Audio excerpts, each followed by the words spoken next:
continue to seek clarity on what happened on October the 20th, when power was cut from the Lekki tollgate and SARS police forces began spraying protesters gathering there with bullets. Now, I'm sure that many of us have seen the footage of peaceful protesters linked armed in arms, singing the Nigerian anthem as they were indiscriminately gunned down.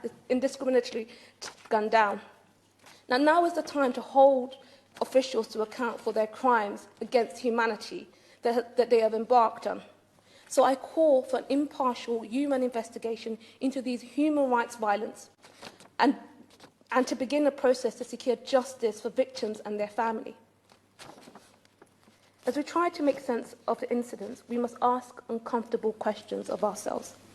I'm referring to the fact that British officials trained SARS police squad from 2016 up until this year, 2020, and they also trained the Nigerian army. Now, I have to ask, what did this training actually entail? Could it have prevented escalation of this kind? Now, standing here as a proud British Nigerian, I implore the Minister and colleagues across the House to pursue answers to these questions and do what it can to facilitate Nigerians' fight for freedom. Thank you. Thank you, Mr. Gray, for chairing this debate, and it's an honour to follow my honourable friend for Coventry and North West. I also like to thank the Honourable Member for Chipping Barnett for putting forward this debate in response to the petition which calls for sanctions against the Nigerian government and officials. It's a very timely debate that needs to be had. The atrocities that we have seen in Nigeria in recent months are understandably very concerning for my constituents. I know many of my constituents who have friends and relatives in Nigeria and want to see our government help ensure their safety. I firmly believe that we have an obligation to condemn violence and human rights abuses where we see them, which is why I have publicly condemned the violence that took place on the 20th of October when young people's rights to protest were tragically suppressed. In Erith and Thamesmead, 4,469 people have signed this petition that we are here to debate today. This is the highest amount of petitioners across the constituency seats. I have been contacted individually by dozens of people who want to see action to ensure that human rights are upheld in Nigeria. One constituent wrote to me to say recently that she watched a documentary on how Nigerian military opened fire on unharmed children who were happily and peacefully demonstrating and carrying Nigerian flags. Many were killed mercilessly. She said she cried and said to me, "This could have been anyone." My constituents are right in demanding we see long-term action. A statement of condemnation, like my colleagues have mentioned just now, is not enough. As a country which subscribes to international human rights law, we must be quicker to act to support those who are having their rights infringed upon them around the world. Accountability is the cornerstone of democracy, and I was pleased to see the Minister of Africa write to me to confirm that the UK government will continue to work with the Nigerian government and international and civil society partners in support of police reform. However, it is clear that suitable methods of accountability have not been implemented. It was just yesterday that the Nigerian military admitted that soldiers fired live bullets at anti-SARS protesters on October 20th. However, there is still no confirmation about the number of young protesters who have tragically lost their lives. According to Nigerian officials, 2 young people were killed in the shooting, but reports by Amnesty claim there are 10 lives that were lost. How can this be considered appropriate accountability if we cannot even reach a consensus on the amount of lives taken at Lekki Toll Plaza in Lagos in October? I do not believe placing economic country-wide sanctions in Nigeria will help address these ongoing issues of police and military violence. In the first instance, the UK government should be calling for an independent investigation into the allegations of misconduct by the Special Anti-Robbery Squad. Organisations like Amnesty International and Human Rights Watch who have been following the abuses that have taken place in Nigeria for years should be consulted in their evidence and collated alongside an independent investigation to form a judicial review. Furthermore, the investigation should look at wider issues of violence and human rights abuses by military and police across Nigeria. Mr. Gray, the UK government should regard the findings of an independent investigation with the utmost seriousness and take action to implement sanctions across individuals identified as being responsible to the atrocities that have taken place. They should also make appropriate adjustments to the overseas military security and justice assistance funding and training of any Nigerian military, security and policing organisations which may have committed violations in line with the government's own guidance to ensure OSJA funding meets our human rights obligations and our values. Mr. Gray, this issue does not begin and end at Lekki Toll Plaza on October the 20th. There have been reports of violence by Special Anti-Robbery Squad since 2017, and there continue to be serious consequences as a result of protests which took place earlier this year. Young people have reported intimidation by the Nigerian government following protests. And as mentioned by a number of my colleagues, there have been reports of bank accounts frozen, social media banned, and people being detained in prison for their involvement in speaking out against police violence. These actions are unacceptable in democracy and claims of accountability for its wrongdoings. No action can replace the lives that have already been lost, but that does not mean that we cannot take action. I hope at the end of this debate we will get a commitment from the Minister that the UK will follow up their actions to hold officials in Nigeria responsible. Mr. Gray, I finally want to take this opportunity to raise the case of Nigerian DJ and songwriter DJ Switch, who has had her life threatened for her role in speaking out against military and police violence. The prominence of young Nigerian females at the forefront of NSAR's protests has highlighted the need for more action taken to end violence against women and girls in Nigeria. Will the government take this opportunity to ensure that these actions in upholding human rights around the world extend to protecting women and girls against violence? Thank you, Mr. Gray. Alan Smith. Thank you, Mr. Gray. It's a pleasure to serve under your chairmanship and a pleasure also to take part in such a cross-party consensual discussion, and glad to hear some excellent contributions from honourable and right honourable members across the House this evening about events in Nigeria. I'd also add my warm congratulations to the right honourable member for Chipping Barnett on bringing this forward and the drafters of this petition. I'd above all else, though, commend the NSARS movement, which I think has done so much to shine a bright light on the corruption and oppressive practices of the regime in Lagos. And I've read the government's response to the petition carefully, and I have some concerns. Nigeria is not a far-off place of which we know nothing. The UK has clear links to this issue and clear links to Nigeria, both historically and going forward. We have influence, and we could use a lot more of it.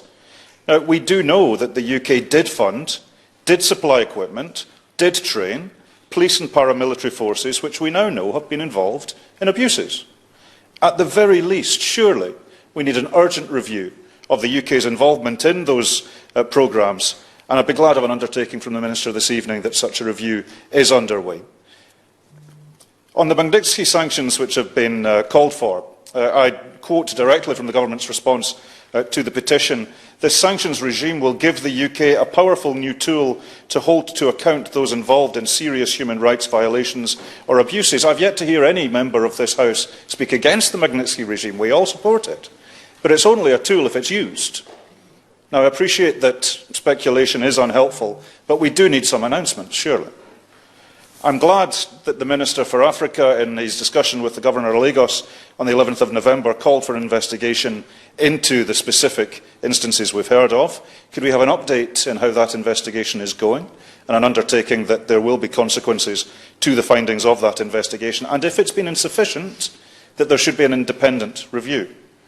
More generally, we need to look more in the round at whether the UK's actions help or hinder the aims of the NSAR's protests. Between 2015 and 2020, the UK licensed arms exports and riot control equipment to the tune of £43 million.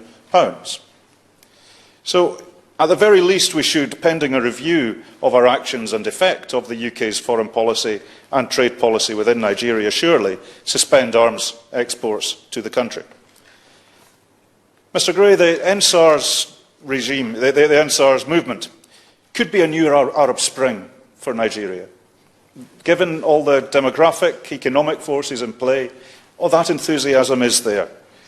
We must learn from history and not let the NSAR's movement down the way we did the Arab Spring. For that would be a tragedy, and that would bring culpability upon us even more than we have. It's not just enough to express solidarity while aiding and abetting and arming and funding the oppressors. And the UK has a case to answer here. We need to look back into the consequences of our action and make sure that we do all we can to ensure accountability on the ground. I do look forward to the Minister's comments this evening. Stephen Doherty.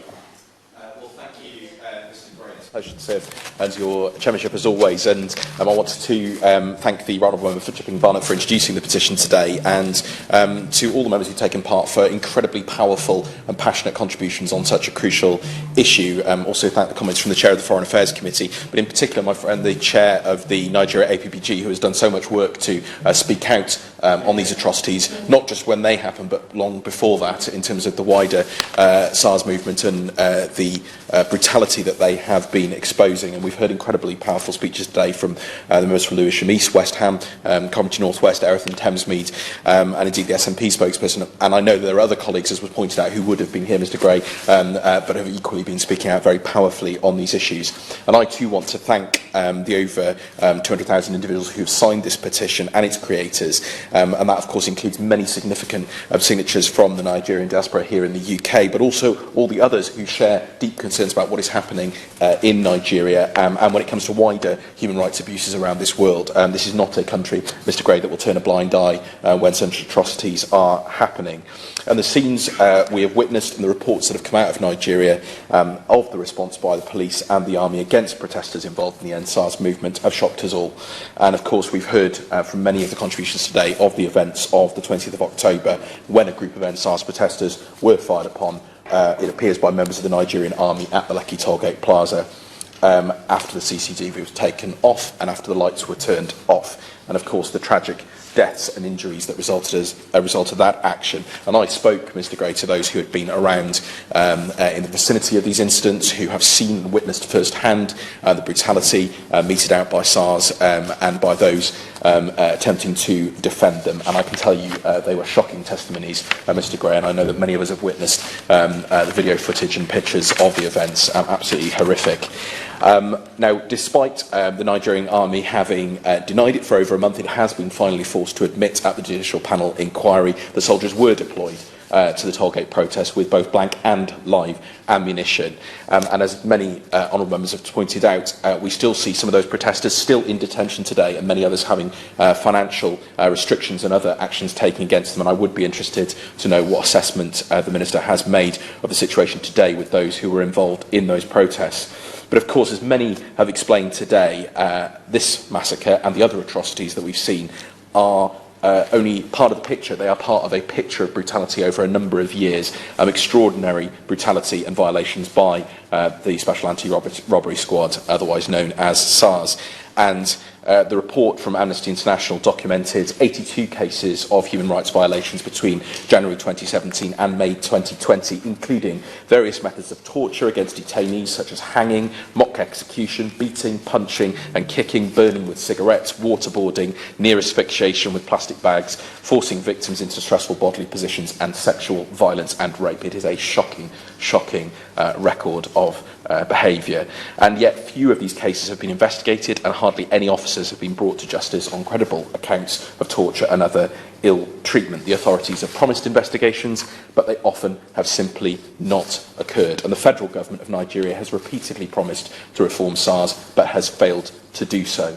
And of course, the protests we've seen recently originate not only in that record of brutality, but in other documented incidents across the country, in Delta State, in Oyo State, and in recent days I've received reports of extrajudicial killings by, allegedly, the Nigerian army in Oyigbo, too, in Rivers. What assessment has the Minister made of those most recent reports? This is still carrying on after those shocking events that we have seen just a few weeks ago.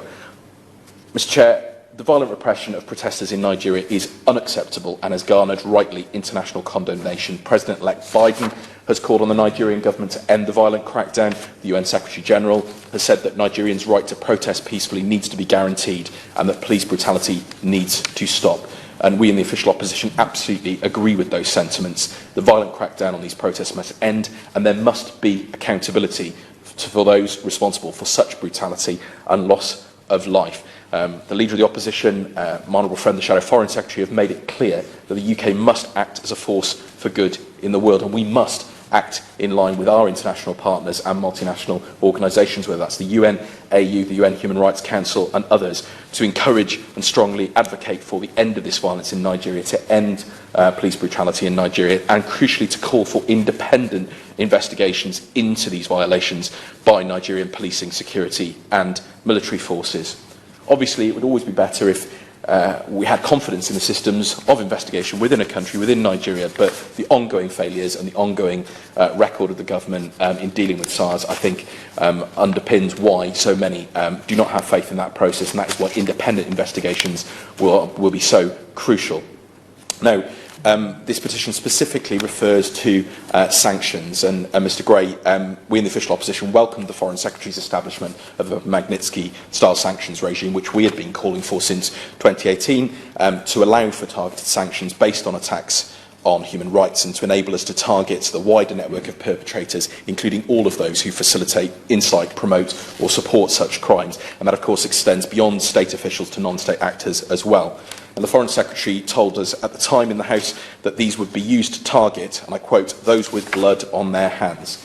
Well, it's clear, Mr Gray, that individuals do have blood on their hands in relation to the activities of SARS and these atrocities over the last few months. And given the allegations against members of SARS and the growing evidence of the atrocities that were committed, we would urge the UK government to use its full investigative capacity, including drawing on the evidence provided by independent human rights organisations in Nigeria and elsewhere, to identify individuals responsible for these atrocities and, if appropriate, designate them for sanctions under our Magnitsky regime. We cannot stand by in the face of such willful perpetration of human rights violations and killings, not least given our close political, economic and security relationship with Nigeria. We cannot be a disinterested or unconnected party. I want to turn, Mr Gray, to the UK's own role in relation to SARS, and we've heard this from a number of members in the debate so far. Despite initially denying it, the Minister for Africa has admitted that through the Conflict Stabilisation and Security Fund in Nigeria, SARS members were trained as part of the Nigeria policing programme, and that the UK government has been involved in training of members of SARS, despite that happening during a time when there were ongoing public, well-known allegations of extrajudicial executions, extortion, torture and rape by this unit. And I'm sorry to say, Mr Gray, but this is, while a shocking, it is unfortunately not an entirely unexpected revelation to me. And it's also not surprising, and I have the review of the programme here, Mr Gray, that this was a programme led by the Foreign Office rather than DFID. Of course, UK support for security and justice reform in countries around the world can have positive impacts. But what's absolutely clear to me is that in a growing number of cases, it is not clear what impact we are having, or whether in the worst cases we are actually supporting agencies who have a role in committing atrocities or human rights violations. This is just one example. Whether it's this example or the ongoing supplying of arms to the Saudi Arabian government for use in the Yemen crisis, or the training of the Special Investigations Unit in Bahrain, which has also been complicit in the torture of prisoners, and of course they use the death penalty. The government is having to repeatedly have to come and justify its involvement with organisations and institutions that appear to breach our very own standards, let alone international law and human rights. So can the Minister tell me whether she has considered suspending support and training for such programmes for Nigerian security, military and justice institutions until she is absolutely satisfied that they are not supporting individuals and organisations who have been implicated in these atrocities. And will the government commit to a review of the effectiveness of OSJA projects? I was extraordinary to reading the summary, Mr Gray, to find that the programme was listed as scoring an A and an A in 2018-19 and that the risk was only medium.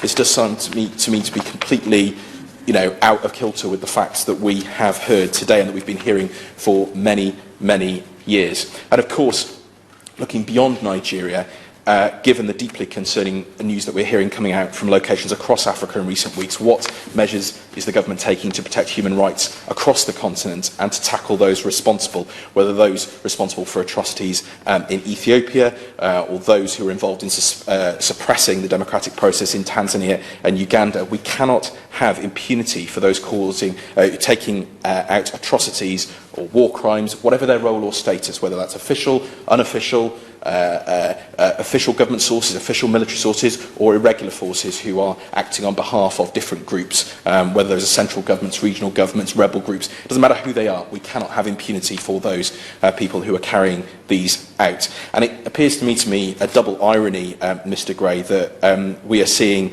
support for wrong programmes like this when the government, we hear, is proposing cutting the right programmes, proposing cutting the 0.7% target, proposing cutting support to development and peace programmes across the world. And I hope the Minister will be able to perhaps reassure us that that is not going to happen. But Mr Gray, in conclusion, from the Black Lives Matter movement in the USA to the NSARS movement in Nigeria, it's clear that any democratic government must respond to the needs, first and foremost, of its citizens in providing policing and security that is accountable to the people that it serves, does not hold itself above the law, but defends the law and conducts itself in line with the principles and values that underpin it. We stand on the side of all of those in Nigeria who are calling for peace, for democracy and for the rule of law to be upheld. Killings must end, democracy and the rule of law must prevail, and the UK should be a partner to all Nigerians seeking peace, justice and development. Wendy Morton. Thank you, Mr Gray, and it's a pleasure to take part in this debate this afternoon under your excellent guidance and chairmanship, so thank you. Let me start by saying that I'm very grateful to my honourable friend, the member for Chipping Barnet, for securing this debate, and actually to all the members who have contributed today. We've heard from the member for Tonbridge and Marling, from Edmonton, Lewisham East, West Ham and others, and for all the contributions that you have made. I will endeavour to answer as many of your questions as I possibly can. I can't say within the time allowed because we're doing quite well on the time at the moment, I think, Mr Gray, but I know you will keep me in good order and not let me get carried away here. But this is an important debate, and the Minister for Africa has asked me to offer his apologies to those of you here in the House, and as he is away on ministerial business and he's therefore not able to attend. But I do know he has a very close interest in this topic, and I feel sure that he will be following this debate with great attention, as we would expect of the Minister for Africa. So I will therefore respond on behalf of the government in his place. We are grateful to the nearly 220,000 members of the public who signed the petition and enabled this debate to take place. There is, quite rightly, significant public concern about the recent protests in Nigeria, especially the issue of police brutality. I also acknowledge the strong feeling about this issue in this place, and I am thankful for the contributions from all colleagues today. And as I said, I will try to respond to all of the points raised. But first, let me set out the government's position on the protests and on police reform, and then I will address the topic of sanctions. I would like to assure the House that the government is following developments in Nigeria since the protests very closely. We are deeply concerned by violence during the protests, which tragically claimed lives. And I'm sure honourable members here today will join me in passing on our condolences to the families of those affected. The UK supports the right to peaceful protest. We condemn violence by any party, and in doing so, make an important distinction between the rioting and looting that took place and the original peaceful protest movement. We have raised the protests and the response to them at the highest levels within the Nigerian government. The Foreign Secretary issued a statement on the 21st of October calling for an end to the violence. He called for the Nigerian government to urgently investigate reports of brutality by its security forces and to hold those responsible to account. The Minister for Africa spoke to Foreign Minister Onyema on the 23rd of October to reiterate his tweets that recognised the Nigerian people's democratic and peaceful calls for reform and encouraged the Nigerian authorities to restore peace and to address concerns over brutality towards civilians. The British High Commissioner in Abuja continues to raise the protests with senior representatives of the Nigerian government, including our concerns about intimidation of civil society groups and peaceful activists. We welcome President Buhari's decision to disband the Federal Special Anti-Robbery Squad, the police unit at the centre of recent protests. And it's important that historic reports of police brutality and violence during recent protests are investigated fully. We also welcome the emerging dialogue between state governors and young people. In a country where more than 50% of the population is under 25, this conversation is so important in understanding the concerns of the next generation. And we also welcome the President's request for his Cabinet Ministers to do the same in their home areas. And lastly, we welcome the establishment of judicial panels of inquiry to investigate all the alleged incidents. I can also update members that the Minister for Africa spoke to the Governor of Lagos on the 11th of November, and he also spoke to the President's Chief of Staff, Ibrahim Gambari, on the 21st of November. He stressed the importance of police and military cooperation with the panels. He also expressed the urgent need for panels to progress investigations, including into the incident at Lekki. As you see from the government's written response to this petition, we continue to monitor these investigations and their outcomes very closely. We also continue to monitor progress on police reform and to support Nigerian-led reform. Earlier this year, for example, we supported civil society efforts to secure the successful passage of the new Police Act. Implemented effectively, this Act will be an important step towards a more transparent and accountable police force. Turning now to sanctions, Mr Gray, I would like to set out the government's position on sanctions. On the 6th of July, the government established the global human rights sanctions regime. And in a statement to Parliament, my right honourable friend, the Foreign Secretary, set out its full scope. It gives the UK a powerful new tool to hold to account the perpetrators of serious human rights violations or abuses. It's a long-standing practice not to speculate on future sanctions designations, as to do so could reduce the impact of the designations. The sanctions regime complements our ongoing human rights activities around the world and demonstrates that this country's commitment to be a force for good. And we will continue to keep all evidence and potential listings under very close review. Before I come to my rounding off my conclusions, Mr Gray, though, I want to try and touch on a few more of the points that have been raised by honourable members today. Yes, of course. Can I say I'm very grateful to the Honourable Lady for being here this afternoon, and given that the Minister wasn't able, because of foreign travel, to be with us today. All of us have asked for sanctions.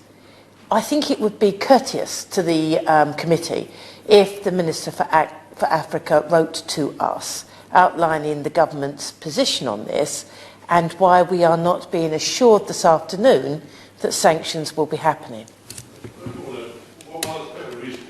No doubt the Minister will have read Hansard. It's not actually in order for this group, this debate, to call for that letter. So it's a perfect sensible thing to ask for, and no doubt it may well occur, but the Minister is not required to answer the particular point. Thank you, Mr Gray. I'm grateful to the Honourable Lady for her friend, and as I said, I'm sure the Minister for Africa will be following this debate. I have a few more comments that I will make on sanctions, but I would like to just try and answer a few more of the other questions and say a little bit more on sanctions, if she will just bear with me.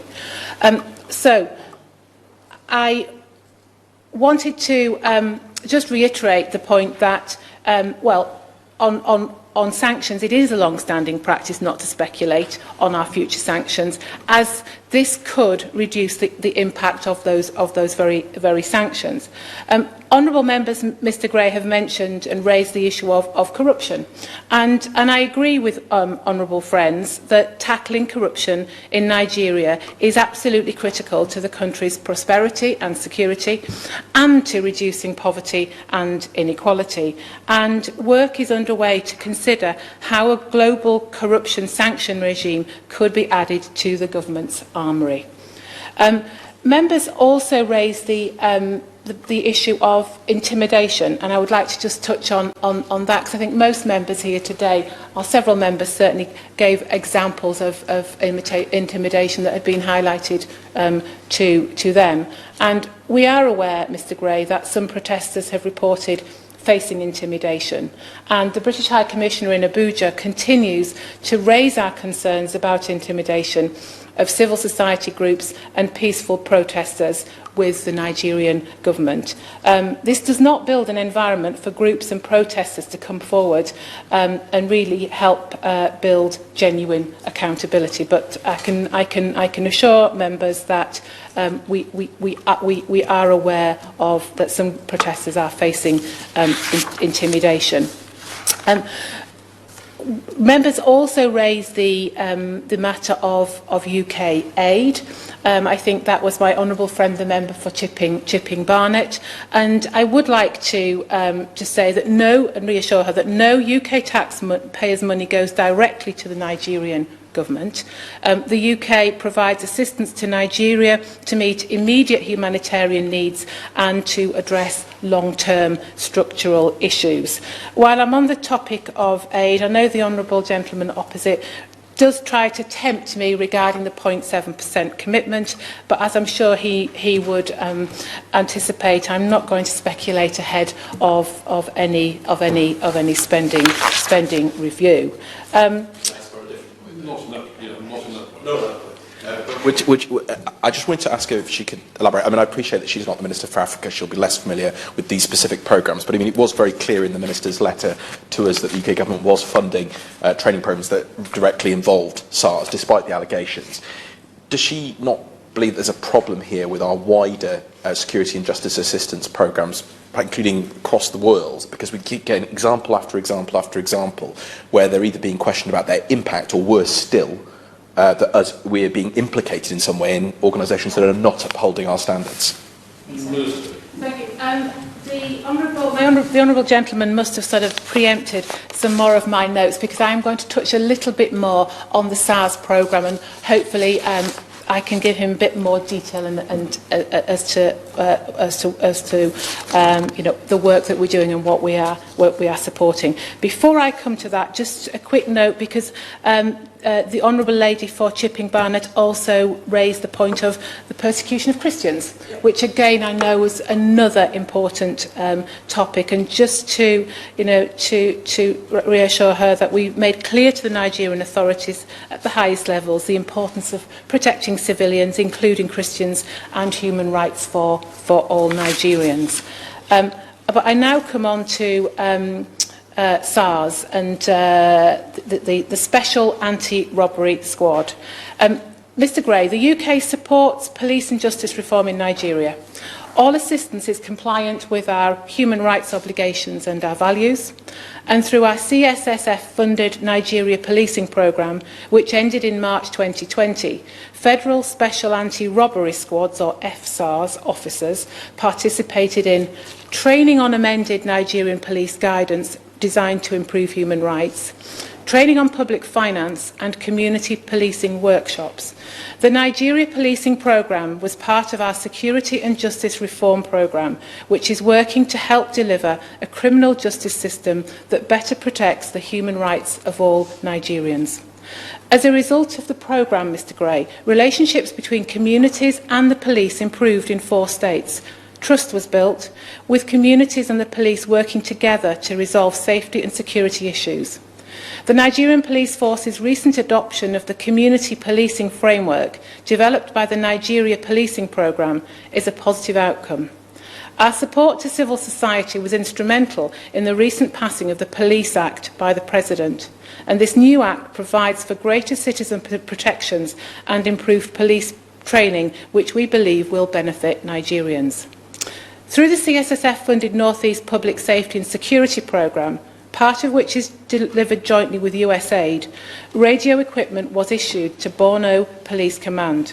This was for police units working to improve local security and to counter violent extremist organisations, including Boko Haram and Islamic State West Africa. Borno Police Command distributed 3 radios to the local FSARS unit, which were returned after FSARS was disbanded. The North East Public Safety and Security Programme is part of our North East Africa Security, Conflict and Stabilisation Programme, working to help stabilise one of Nigeria's poorest and most fragile regions affected by Boko Haram and Islamic State West Africa.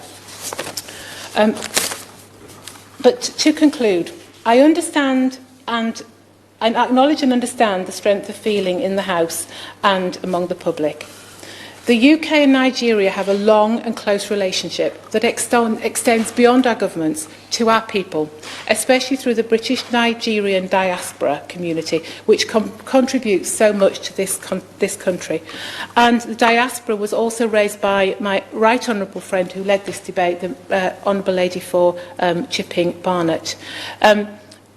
The UK is home to over 200,000 members of the Nigerian diaspora who contribute so much to this country. And as I'm sure, Mr Gray, you will be aware, my honourable friend, the member for Saffron Walden, was the first minister for Nigeria. In terms of communications and engagement with the diaspora, on the 18th of November, the Minister for Africa led a virtual business roundtable with members of the Nigerian diaspora business community to better understand challenges to increasing trade and investment between the UK and Nigeria. And the roundtable was also joined by my honourable friend, the UK Trade Envoy to Nigeria, and the British Deputy High Commissioner in Lagos. And I know that the Honourable Lady raises, asks whether she could request a meeting with the Minister for Africa. It would be wrong of me perhaps to commit him to that, but I can certainly pass on her request, Mr Gray. But this government will continue to press the Nigerian government and its security services to uphold human rights and the rule of law, to investigate all incidents of brutality, illegal detentions and the use of excessive force, and to hold those responsible to account. We will closely monitor the judicial panel of inquiries and continue to advocate for investigations into police brutality. The government will consider its options as the panel's work progresses. The government would also continue to work with the Nigerian government and international and civil society partners to improve the accountability and transparency of the Nigerian police for the benefit of all Nigerians. Theresa Villiers. Thank you, Mr Gray. Well, like others, I believe this has been an excellent debate with well-informed contributions, with real insight, both from backbench and front bench. And I would take this last minute or two just to really urge the Minister and the rest of the team at the Foreign Office to use all diplomatic means they have available to get the message to the authorities in Nigeria that they need to listen to what the protests are asking for, and that I do hope that whilst the Minister for all sorts of reasons has felt unable to make commitments on targeted sanctions today, I think there is a really strong case for doing this, and I hope that behind the scenes the Foreign Office will continue to pursue this, so that in the not too distant future we will see an announcement on that. We've heard obviously in this debate some really disturbing accounts of what happened at Lekki, but also of a long history of brutality and extrajudicial killings, and particularly grim accounts were recounted by the Shadow Minister. But I very much hope that we also take away from this debate the optimism that I think everyone showed about the future for Nigeria. It has so much potential. As the Honourable Member for Edmonton says, you know, there's real potential for a new Nigeria, a better future.